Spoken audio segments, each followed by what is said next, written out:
Okay, another question for you. This is piggybacking off of last week. I read this article about GRC, our profession, being ripe for revolution, and it I was saw the that. article written by this dude named Chris Hughes. Shout out Chris Hughes. Dude is on YouTube. I think his site's called Cyber Resilience.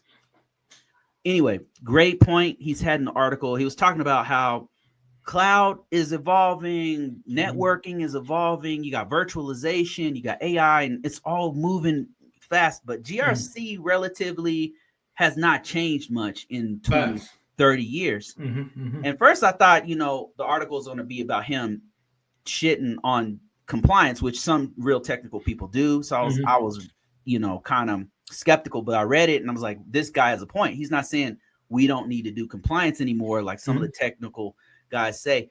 He was saying we need to make it faster, more Hmm. efficient. It needs to keep up with technology, and the people doing it need to be more smarter on the tech side. And I was Hmm. like, man, I can't disagree with that. That makes a lot of he's made a lot of points there. So I wanted to get your opinion on that. It is, and that's the good and bad thing. And like I said, I was in a discussion, and we can get into that more. Is the part of the Fed is they want to make sure it's rock solid. They want to really make sure you bank it 5 years before they start recommending stuff, right? So I think that's the nature of the Fed space, right? Which is definitely good and bad, right? So for me, the good part is we're not doing any super novel. We weren't doing no sequel. We weren't doing MongoDB for a decade when it was out because we want to make sure it's a proven technology. Because a lot of That's times right. when it spins up, people don't think about technology. I mean, security. They think about features because that's how you make money. So, so like I said, I'm so and two, I'm a curmudgeon. I like that because it gives me time to get seasoned with it, and then by the time they really become adopted, you got checklists, scanners, Rapid Sevens got compliance modules on it. So there's a lot of foundational things set up for you, right? So, but being slow, right, is you can't use the newest technology. But a lot of times I don't want to use the newest technology, right? So those are bugs. But a lot of the young hot guys, they whatever's hot, Rust, Java, they want to jump on. Like, no, dude, it ain't been shaken out. Yes. So and I tell people that's the good and bad is, and for me, most things I know by then is they got the STIG check, they got the schisms that's already hard, and they got the rapid center compliance. So that gives us some foundation, right? Yes. Sometimes you don't want to be first because you get cut a lot, man. When you Yeah. first mover, you get cut a lot. And we're not the gut. Now, if you Google and not Google, but if you're I hear you. Facebook or some of those are commercial business, so they should be out in front. So that's kind of my thought pattern on that. So I think it's good and bad, but for me, I like it to be biked. I just got around, and they give you best practices. Once again, we got the scanners, compliance.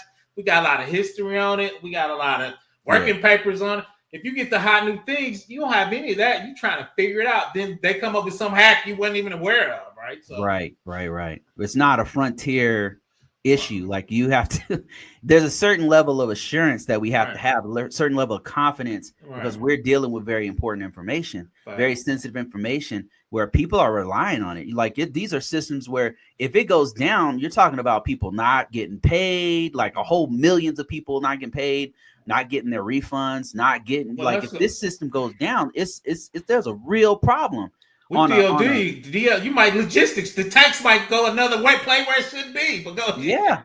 Yeah, So, DOD. I mean, DOD people can die. Like it's serious. So we can't just throw an AI model out there and start because I mean you're seeing in real time in the news when people are just trying to do trying to throw models inside of government systems and then firing a bunch of people. Like you can't. There's going to be repercussions. Let me just put it that way. There'll be real, repercussions. I'm gonna chime in. I'm gonna jump the gun. Is I had a very fiery conversation. Shout out to my man Ben Tech in there study GRC. Is they were talking about hallucinations and LLM models. I told him point to. I was like, dude, I do GRC. My job is to make sure the data gets there safe. My job is to make sure the pipeline's good. A hallucination is a program problem. If the program comes up with the wrong financial information, GRC doesn't chime in on that.